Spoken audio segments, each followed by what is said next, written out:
Hello everyone, welcome to our channel. ಇವತ್ತಿನ video ಏನಪ್ಪ ಅಂದರೆ, ನಾನು ಲಾಸ್ಟ್ ವಿಡಿಯೋದಲ್ಲಿ ಪರ್ಫೆಕ್ಟಾಗಿ ಬ್ಲೌಸ್ ಕಟ್ಟಿಂಗ್ನ ಹೇಗೆ ಮಾಡಬೇಕು ಅಂತ ತೋರಿಸ್ಕೊಟ್ಟಿದ್ದೆ. ಅದರಲ್ಲಿ ನಾನು ಬರೀ ಬ್ಯಾಕ್ ಕಟ್ಟಿಂಗ್ನ ಮಾತ್ರ ಹೇಳ್ಕೊಟ್ಟಿದ್ದೆ. ಇವಾಗ ನಾವು ಫ್ರಂಟ್ ಕಟ್ಟಿಂಗ್ ಮಾಡೋದು ಹೇಗೆ ಅಂತ ಹೇಳ್ಕೊಡ್ತಾ ಇದ್ದೀನಿ. ನೀವು ಹೊಸ್ದಾಗಿ ನಮ್ಮ ಚಾನಲ್ನ ನೋಡ್ತಾ ಇದ್ದರೆ ದಯವಿಟ್ಟು ಸಬ್ಸ್ಕ್ರೈಬ್ ಮಾಡ್ಕೊಳ್ಳಿ. ಕೆಳಗಡೆ ಕಾಣ್ತಾ ಇರೋವಂತಹ ಬೆಲ್ ಐಕನ್ನ ಟಚ್ ಮಾಡಿ, ಇದರಲ್ಲಿ ಆಲ್ ಅಂತ ಇರುತ್ತೆ, ಅದನ್ನು ಟಚ್ ಮಾಡಿ. ಇದರಿಂದ ನಾನು ಯಾವುದೇ ಹೊಸ ವೀಡಿಯೋ ಹಾಕಿದ್ರೂ ನಿಮಗೆ ಫಸ್ಟು ನೋಟಿಫಿಕೇಷನ್ ಬರುತ್ತೆ. ಮತ್ತು ಈ ಬ್ಯಾಕ್ ಕಟ್ಟಿಂಗ್ ವಿಡಿಯೋನ ನೀವು ಇನ್ನೂ ನೋಡಿಲ್ಲ ಅಂದರೆ ನಾನು ಮೇಲ್ಗಡೆ ಐ ಕಾರ್ಡಲ್ಲಿ ಲಿಂಕ್ ಕೊಟ್ಟಿರ್ತೀನಿ. ಫಸ್ಟ್ ಈ ವಿಡಿಯೋನ ನೋಡಿ, ಆಮೇಲೆ ಮತ್ತೆ ಇನ್ನೊಂದು ಸಲ ಈ ಫ್ರಂಟ್ ಕಟ್ಟಿಂಗ್ ವಿಡಿಯೋನ ನೋಡಿ, ನಿಮಗೆ ಕ್ಲಿಯರಾಗಿ ಅರ್ಥ ಆಗುತ್ತೆ. ಬನ್ನಿ ಇವಾಗ ವಿಡಿಯೋ ನೋಡೋಣ. ನೋಡಿ, ಇದು ಬ್ಯಾಕ್ ಕಟ್ಟಿಂಗು ನಾನು ತೋರಿಸ್ಕೊಟ್ಟಂಗೆ ಈ ಎಷ್ಟು ಡೀಪು ಲೆಂತ್ ತೊಗೊಂಡ್ರೆ ಎಷ್ಟು ಶೋಲ್ಡರ್ ವಿಡ್ತ್ ತೊಗೋಬೇಕು ಮತ್ತು ಹಾರ್ಮೋಲ್ ಡೌನ್ ಎಷ್ಟು ತೊಗೋಬೇಕು ಅನ್ನೋದನ್ನು ನಾನು ಲಾಸ್ಟ್ ವಿಡಿಯೋದಲ್ಲಿ ಕ್ಲಿಯರಾಗಿ ಹೇಳಿದ್ದೀನಿ. ಇವಾಗ ನಾವು ಫ್ರಂಟ್ಗೆ ಹೇಗೆ ಮಾಡಬೇಕು ಅನ್ನೋದು ಆಲ್ಮೋಸ್ಟ್ ಎಲ್ಲರಲ್ಲೂ ಕನ್ಫ್ಯೂಷನ್ಸ್ ಇರುತ್ತೆ. ಏಕೆಂದರೆ ನಾವು ಬ್ಯಾಕಲ್ಲಿ ಜಾಸ್ತಿ ನಾವು 9, 10, 12 ಇಂಚು ತನಕನೂ ಡೀಪ್ ತೊಗೊತೀವಿ. ಬಟ್ ಫ್ರಂಟಲ್ಲಿ ಅಷ್ಟು ಡೀಪ್ ತೊಗೊಳಕ್ಕೆ ಬರೋದಿಲ್ಲ. ಸೊ ನಾವು ಹೇಗೆ ಕಟ್ಟಿಂಗ್ ಮಾಡಬೇಕು ಅಂತ ಹೇಳ್ಕೊಡ್ತೀನಿ, ಬನ್ನಿ.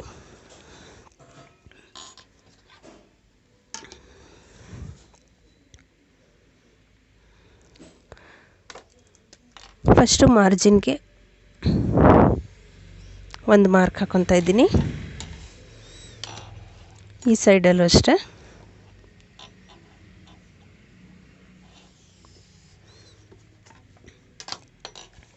ಈ ರೀತಿ ಮಾರ್ಕ್ ಹಾಕ್ಕೊಂಡು ನಾವು ಬ್ಯಾಕ್ಗೆ ಯಾವ ರೀತಿ ತೊಗೊಂಡಿದ್ವಿ ಅದೇ ರೀತಿ ನಾವು ಶೋಲ್ಡರ್ ಎಷ್ಟಿದೆ, ಶೋಲ್ಡರು 14 ಇಂಚ್ ಇರುತ್ತೆ ಅಂದರೆ ಅದರಲ್ಲಿ ಅರ್ಧ 7 ಇಂಚ್ ಬರುತ್ತೆ. 7 ಇಂಚ್ಗೆ ಮಾರ್ಕ್ ಹಾಕಿದ್ದೀನಿ. ಇವಾಗ ನಾವು ಡೀಪ್ನ ಯಾವ ರೀತಿ ತೊಗೊತೀವಿ, ಈಗ ಫ್ರಂಟು ಡೀಪು ನಾರ್ಮಲಾಗಿ ತುಂಬ ಡೀಪ್ ಇಡಿಸ್ತಾರೆ ಅಂದರೆ ಒಂದು 8 ಇಂಚು ಡೀಪ್ನ ಇಡಿಸ್ತಾರೆ. 8 ಇಂಚು ಡೀಪ್ನ ನಾವು ಫ್ರಂಟ್ಗೆ ಇಟ್ಟಾಗ ಈ ಶೋಲ್ಡರಲ್ಲಿ ನಾವು 1/4 ಇಂಚು ಒಳಗಡೆ ತೊಗೋಬೇಕಾಗುತ್ತೆ. 1/4 ಇಂಚು ಒಳಗಡೆ ತೊಗೋಬೇಕು. ನಾವು ಬ್ಯಾಕ್ ಸೈಡು ಕಟ್ಟಿಂಗ್ನ ಮಾಡುವಾಗ 12 ಇಂಚು ಡೀಪ್ ಇಟ್ಟಾಗ ನಾವು 1/4 ಇಂಚನ್ನ ಒಳಗಡೆಗೆ ತೊಗೊತೀವಿ. ಇಲ್ಲಿ ಫ್ರಂಟಲ್ಲಿ ಬ್ಯಾಕ್ ಥರ ಮಾಡೋಕ್ಕಾಗಲ್ಲ. ಫ್ರಂಟಲ್ಲಿ ನಾವು 8 ಇಂಚು ಡೀಪ್ ಇಟ್ಟಾಗ 1/4 ಇಂಚನ್ನ ಒಳಗಡೆಗೆ ತೊಗೋಬೇಕಾಗುತ್ತೆ.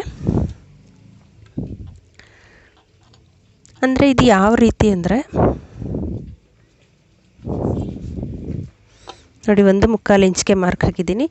ಇದು ಯಾವ ರೀತಿ ಅಂದರೆ, ನಾವು ಬ್ಯಾಕಲ್ಲಿ ಶೋಲ್ಡರು ದೊಡ್ಡದಾಗಿರುತ್ತೆ, ಫ್ರಂಟಿಂದ ನಮಗೆ ಶೋಲ್ಡರು ಬ್ಯಾಕ್ ಅಷ್ಟು ದೊಡ್ಡದಾಗಿರಲ್ಲ, ಫ್ರಂಟ್ ಸೈಡ್ಗೆ ಸ್ವಲ್ಪ ಚಿಕ್ಕದಾಗಿರುತ್ತೆ. ಸೊ ನಾವು ಬ್ಯಾಕ್ಗೆ ತೊಗೊಳ್ಳೋಷ್ಟು ಫ್ರಂಟ್ಗೆ ತೊಗೊಳ್ಳೋದು ಬೇಡ. ಈಗ ನಾನು 1/4 ಇಂಚು ಒಳಗಡೆಗೆ ತೊಗೊಂಡಿದ್ದೀನಿ. ಒಳಗಡೆಗೆ ತೊಗೊಂಡು ಮಾಮೂಲಿ 32 ಸೈಜ್ಗೆ ಇದನ್ನು ಬ್ಯಾಕ್ನ ಕಟ್ ಮಾಡಿದ್ವಲ್ವ, ಇದು ಅಷ್ಟೇ 32 ಸೈಜ್ಗೆ 5.5 ಇಂಚ್ಗೆ ಮಾರ್ಕು, ಇಲ್ಲ 5.5 ಇಂಚ್ಗೆ ಬರುತ್ತೆ.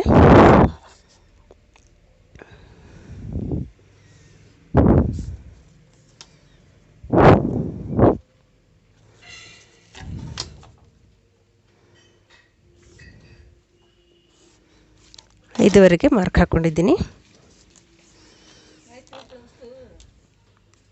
ಇವಾಗ ನಿಮಗೆ ಯಾವುದೇ ಕನ್ಫ್ಯೂಷನ್ಸ್ ಆಗಬಾರ್ದು ಅಂತ ನಾನು ಮಾರ್ಕ್ ಹಾಕ್ಕೊತಾ ಇದ್ದೀನಿ. ನೋಡಿ, ಇಲ್ಲಿ ಮಾರ್ಕ್ ಹಾಕ್ತಾ ಇದ್ದೀನಲ್ಲ, ಇದು 8 ಇಂಚು ಡೀಪ್ ತಗೊಂಡಾಗ ನಾವು 8 ಇಂಚು ಡೀಪ್ ತಗೊಂಡಾಗ ಈ ವಿಡ್ತ್ ಒಳಗಡೆಗೆ 1/4 ಇಂಚು ಒಳಗಡೆಗೆ ತೊಗೋಬೇಕು ಫ್ರಂಟ್ ಸೈಜ್.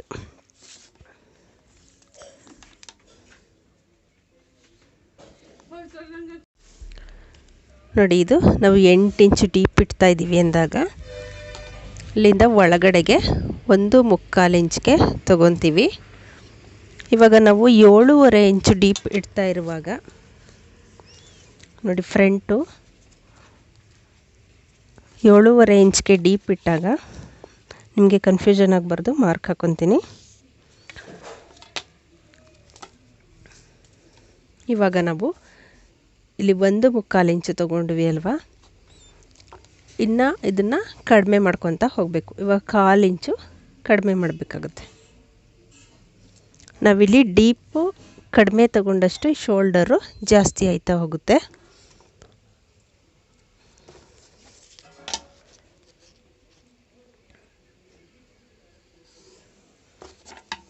ನೋಡಿ ಇದು 1/4 ಇಂಚು ಈ ಕಡೆಗೆ ಬರಿತಾ ಇದ್ದೀನಿ. ಈ ಲೈನ್ ಇದೆಯಲ್ಲ ಇದು 1.25 ಇಂಚು ಅರ್ಧ ಅಂತ ಬರ್ಕೊಂಡಿದ್ದೀನಿ. 7.5 ಇಂಚ್ಗೆ ಇದು. ಮತ್ತು ನಾವೀಗ 7 ಇಂಚು ಡೀಪ್ ತೆಗೆದಾಗ 7 ಇಂಚು ಡೀಪ್ ತೆಗೆದಾಗ ಮತ್ತೆ ಇದು 1/4 ಇಂಚು ಶೋಲ್ಡರು ಜಾಸ್ತಿ ಮಾಡ್ಕೊತ ಹೋಗಬೇಕು. ಡೀಪ್ ಜಾಸ್ತಿ ಆದಷ್ಟು ಶೋಲ್ಡರು ಜಾಸ್ತಿ ಆಗಬೇಕಾಗುತ್ತೆ ನಮಗೆ. ನಾನು ಆವಾಗಲೇ ಬ್ಯಾಕ್ ಕಟ್ಟಿಂಗ್ ಹೇಳಿದಾಗ ನಾವು ಡೀಪ್ ಜಾಸ್ತಿ ಮಾಡಿದಷ್ಟು ಈ ಶೋಲ್ಡರು ಕಡಿಮೆ ಮಾಡ್ಕೊತ ಹೋಗಬೇಕು. ಈ ಫ್ರಂಟ್ ಕಟ್ಟಿಂಗಲ್ಲಿ ನಾನು ಡೀಪು ಕಡಿಮೆ ಮಾಡ್ಕೊತ ಬರ್ತಾಯಿದ್ದೀನಿ. ಸೊ ಈ ಶೋಲ್ಡರ್ನ ಜಾಸ್ತಿ ತಗೊತಾ ಇದ್ದೀನಿ. ಇವಾಗ 6.5 ಇಂಚ್ಗೆ ಡೀಪ್ ಇಡ್ತಾಯಿದ್ದೀವಿ ಅಂದ್ಕೊಳ್ಳಿ. 6.5 ಇಂಚ್ಗೆ ಇಟ್ಟಾಗ ಮತ್ತೆ 1/4 ಇಂಚು ಕಡಿಮೆ ಮಾಡ್ಕೊಳ್ಳಿ. ಮತ್ತು 6 ಇಂಚು ಡೀಪ್ ಇಡ್ತಾಯಿದ್ದೀವಿ ಅಂದಾಗ ಮತ್ತೆ 1/4 ಇಂಚು ಕಮ್ಮಿ. ಇವಾಗ 5.5 ಇಂಚು ಡೀಪ್ ಇಟ್ಟಾಗ ಮತ್ತೆ 1/4 ಇಂಚು ಕಮ್ಮಿ. 5 ಇಂಚು ಡೀಪ್ ಇಡ್ತಾಯಿದ್ದೀವಿ ಮತ್ತೆ 1/4 ಇಂಚು ಕಮ್ಮಿ. 4.5 ಇಡ್ತಾಯಿದ್ವಿ ಮತ್ತು 1/4 ಇಂಚು ಕಮ್ಮಿ. 4 ಇಂಚು ಇಡ್ತಾಯಿದ್ದೀವಿ ಅಂದಾಗ 1/4 ಇಂಚು ಕಮ್ಮಿ. ಈಗ 3.5 ಇಂಚು ಡೀಪ್ ಇಟ್ಟಾಗ 1/4 ಇಂಚು ಕಮ್ಮಿ. ಈ 3.5 ಇಂಚು ಡೀಪ್ ಇಡ್ತಾಯಿದ್ದೀವಿ ಅಂದರೆ ಅದು ಬೋಟ್ ನೆಕ್ ಬರುತ್ತೆ. ಬೋಟ್ ನೆಕ್ ಇಟ್ಟಾಗ ನಮಗೆ ಮಾತ್ರ ನಾವು ಫುಲ್ಲು ಶೋಲ್ಡರ್ನ ತೊಗೊತೀವಿ. ಸೊ ಈಗ ನೋಡಿ 3.5 ಇಂಚ್ಗೆ ಇಲ್ಲಿ ಮಾರ್ಕ್ ಮಾಡಿದ್ದೀನಲ್ಲ, ಈ ಲಾಸ್ಟ್ ಮಾರ್ಕಿಂಗ್ಗೆ ನಮಗೆ ಬೋಟ್ ನೆಕ್ಗೆ ಇಡಬೇಕಾಗುತ್ತೆ.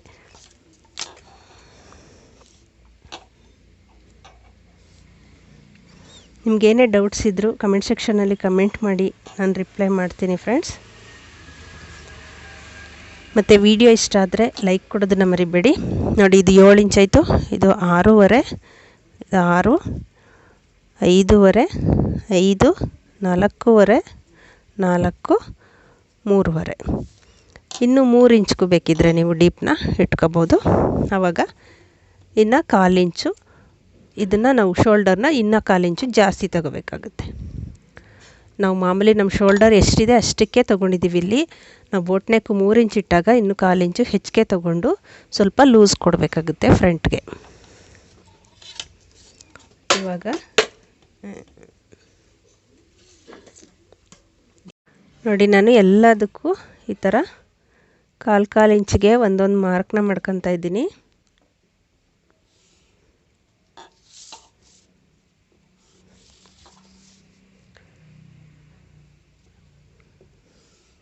ನಿಮಗೆ ಅರ್ಥ ಆಗಿದೆ ಅಂದ್ಕೊತೀನಿ back cutting front cutting difference ಏನು ಅಂತ.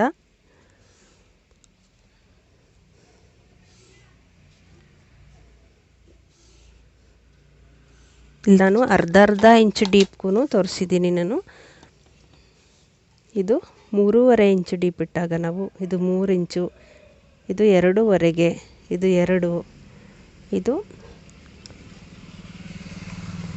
3.5 ಇಂಚು, ಸಾರಿ 3 ಇಂಚು ಫಸ್ಟು, ಇದು 3.5, ಇದು 4, 4.5, ಮತ್ತು 5, 5.5, 6, 6.5, 7, ಇದು 7.5, ಇದು 8. ಇಷ್ಟು ಡೀಪ್ಗೆ ಒಂದೊಂದು ನಾವು ಹಾರ್ಮೋನು ಶೋಲ್ಡರ್ನ ಕಡಿಮೆ ಮಾಡ್ಕೊತ ನಾವು ಡೀಪ್ನ ತೆಗಿಬೇಕಾಗುತ್ತೆ. ಇವಾಗ ಏನು ಮಾಡಬೇಕು ಅಂತ ತೋರಿಸ್ತೀನಿ ನೋಡಿ.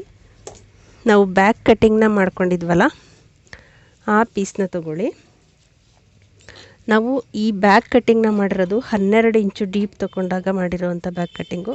ಸೊ 12 ಇಂಚು ಡೀಪ್ ಅಂದರೆ ನಾವಿಲ್ಲಿ ಇದಕ್ಕೆ 8 ಇಂಚು ಡೀಪ್ ತೊಗೊಂಡಿದ್ವಲ್ಲ, ಅಷ್ಟಕ್ಕೆ ಬೇಕಾ ನಿಮಗೆ, ಇಲ್ಲ 7.5 ಬೇಕಾ, 7 ಬೇಕಾ, ಯಾವ್ದು ಬೇಕು ನೋಡ್ಕೊಳ್ಳಿ. ಫಸ್ಟು ನಿಮಗೆ ಇವಾಗ 8 ಇಂಚು ಡೀಪು ಫ್ರಂಟ್ಗೆ ತೊಗೊತಾ ಇದ್ದೀವಿ ಅಂದರೆ ನೋಡಿ, ಈ ಫಸ್ಟ್ ಲೈನ್ ಇದೆಯಲ್ಲ, ಈ ಲೈನ್ಗೆ ಕರೆಕ್ಟಾಗಿ ಇದನ್ನು ಇಟ್ಕೋಬೇಕಾಗುತ್ತೆ. ಈ ಲೈನ್ಗೆ ಇಟ್ಕೊಂಡು ಹಾರ್ಮೋಲು ಮಾರ್ಕ್ ಮಾಡ್ಕೊಳ್ಳಿ. ಮಾರ್ಕ್ ಮಾಡಿಕೊಂಡು ನೋಡಿ ಇಲ್ಲಿ ನಾನು ಮಾರ್ಕ್ ಮಾಡಿದ್ದೀನಿ. ಇದನ್ನು ಮಾರ್ಕ್ ಮಾಡಿಕೊಂಡು ಇನ್ನು ಒಳಗಡೆಗೆ ಅರ್ಧ ಇಂಚು ಹಾರ್ಮೋಲ್ ಕಮ್ಮಿ ತಗೊಂಡು ಫ್ರಂಟ್ ಕಟ್ಟಿಂಗ್ನ ಮಾಡಬೇಕಾಗುತ್ತೆ. ಇವಾಗ ನಾವು ಒಂದು 7.5 ಇಂಚ್ ಡೀಪ್ ಇಟ್ಕೊತೀವಿ ಅಂದ್ಕೊಳ್ಳಿ. 7.5 ಅಂದರೆ ಈ ಮಾರ್ಕ್ನ ಬಿಟ್ಟು ನೆಕ್ಸ್ಟ್ ಮಾರ್ಕ್ಗೆ ಈ ಥರ ಇಟ್ಕೊಳ್ಳಿ. ನೆಕ್ಸ್ಟ್ ಮಾರ್ಕ್ಗೆ ಇಟ್ಕೊಂಡು ಇಲ್ಲಿಗೆ ಈ ಥರ ಶೇಪ್ ಕೊಟ್ಕೊಳ್ಳಿ. ಮತ್ತು ನಾವು ಇವಾಗ 7 ಇಂಚ್ಗೆ ಇಟ್ಕೊತೀವಿ. 7 ಇಂಚ್ ಡೀಪ್ ಬೇಕು ಫ್ರಂಟ್ ಅಂದಾಗ 7 ಇಂಚ್ಗೆ ಈ ಥರ ಇಟ್ಕೊಳ್ಳಿ. ಇದೇ ಥರ ನಿಮಗೆ ಎಷ್ಟು ಇಂಚ್ಗೆ ನೀವು ಡೀಪ್ ಇಡ್ತೀರಾ ಅಷ್ಟು ಇಂಚ್ಗೆ ಇಲ್ಲಿ ಮಾರ್ಕ್ ಇರುತ್ತಲ್ಲ ಅದ್ರ ನೇರವಾಗಿ ಹಿಂಗೆ ಇಟ್ಕೊಂಡು ಪೂರ್ತಿ ಮಾರ್ಕ್ ಮಾಡ್ಕೊಳ್ಳಿ. ಇವಾಗ 6 ಇಂಚ್ ಡೀಪ್ ಬೇಕಂದರೆ 6 ಇಂಚ್ ಮಾರ್ಕಿಂಗ್ ಇದೆಯಲ್ಲ ಅಲ್ಲಿಟ್ಟು ಮಾರ್ಕ್ ಮಾಡ್ತಾಯಿದ್ದೀನಿ. ಇದೇ ಥರ ಪೂರ್ತಿ ಮಾರ್ಕ್ನ ಮಾಡಿ. ನೋಡಿ ಇಲ್ಲಿ ಕಾಣಿಸ್ತಾ ಇದೆಯಲ್ಲ, ಇದು 8 inch deep, 7.5 inch deep, 7 inch deep, 6.5 deep, ಇದು 6 ಇಂಚ್ ಡೀಪು. ಇದೇ ಥರ ನೀವು ಎಷ್ಟು ಡೀಪ್ ಕಡಿಮೆ ಮಾಡ್ತೀರಾ ಅಷ್ಟು ಶೋಲ್ಡರ್ನ ಜಾಸ್ತಿ ತೊಗೊತಾ ಬನ್ನಿ. ಈಗ ನಾನು ಇದಕ್ಕೆ 8 ಇಂಚ್ ಡೀಪ್ಗೆ ಕಟ್ಟಿಂಗ್ನ ಮಾಡ್ತಾಯಿದ್ದೀನಿ. ಇಲ್ಲ ನಿಮಗೆ 6 ಇಂಚ್ ಡೀಪ್ಗೆ ತೋರಿಸ್ತೀನಿ ನೋಡಿ. ಈಗ 6 ಇಂಚ್ ಡೀಪ್ ನಮಗೆ ಬೇಕು ಅಂದಾಗ ಇಲ್ಲಿ ಮಾರ್ಕ್ ಮಾಡಿದ್ದೀನಲ್ಲ, ಈ ಮಾರ್ಕ್ ತಗೊಳ್ಳಿ. ಇದು ಫಿನಿಶಿಂಗ್ ನೋಡಿ ಇಲ್ಲಿ ಬರುತ್ತೆ. ಶೋಲ್ಡರು ಇಷ್ಟು ಬರಬೇಕು ನಮಗೆ.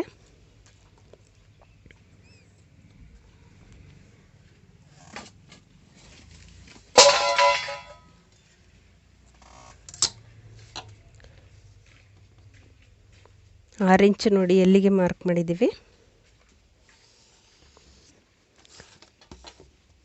ಈ ಥರ ಮಾರ್ಕ್ ಹಾಕಿ ಕಟ್ ಮಾಡ್ಕೊಳ್ಳೋಣ. ಇವಾಗ ಕಟ್ಟಿಂಗ್ ಮಾಡೋಣ. ಇವಾಗ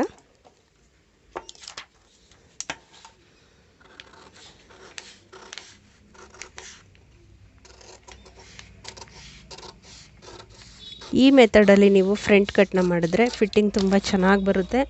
ಮತ್ತು ಫ್ರಂಟ್ ಸ್ವಲ್ಪ ಲೂಸಾಗೂ ಬರುತ್ತೆ, ಫಿಟ್ಟಿಂಗ್ ತುಂಬ ಚೆನ್ನಾಗಿರುತ್ತೆ. ಇವಾಗಿದು ಇಲ್ಲಿ ಮಾರ್ಕ್ ಮಾಡಿದ್ವಲ್ಲ 6 ಇಂಚಿಗೆ ಅಲ್ಲಿಗೆ ಕಟ್ ಮಾಡ್ತಾಯಿದ್ದೀನಿ.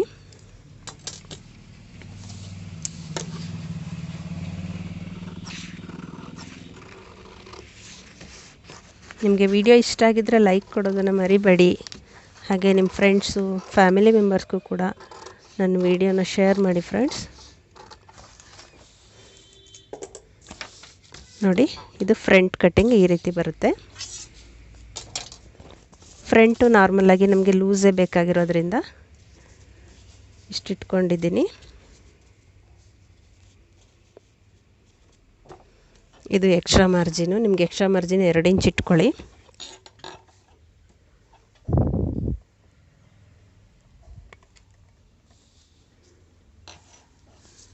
ಇಲ್ಲಿ ಮಾರ್ಜಿನ್ ಇದೆಯಲ್ಲ ಇದು ಕಟ್ ಮಾಡಿ ತೆಗೆದ್ಬಿಡ್ಬೋದು ನೀವು.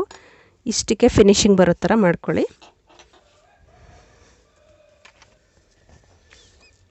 ನೀವು ಫ್ರಂಟ್ 8 ಇಂಚ್ಗೆ ಡೀಪ್ ಇಡ್ತಾ ಇದ್ದೀರಾ ಅಂದ್ಕೊಳ್ಳಿ. 8 ಇಂಚ್ ಡೀಪ್ ಇಟ್ಟಾಗ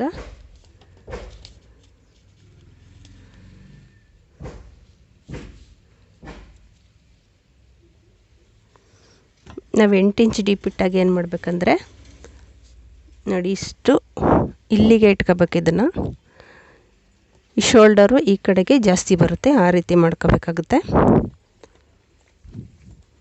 ವಿಡಿಯೋ ಅರ್ಥ ಆಗಿದೆ ಅನ್ಕೊತೀನಿ. Thank you for watching.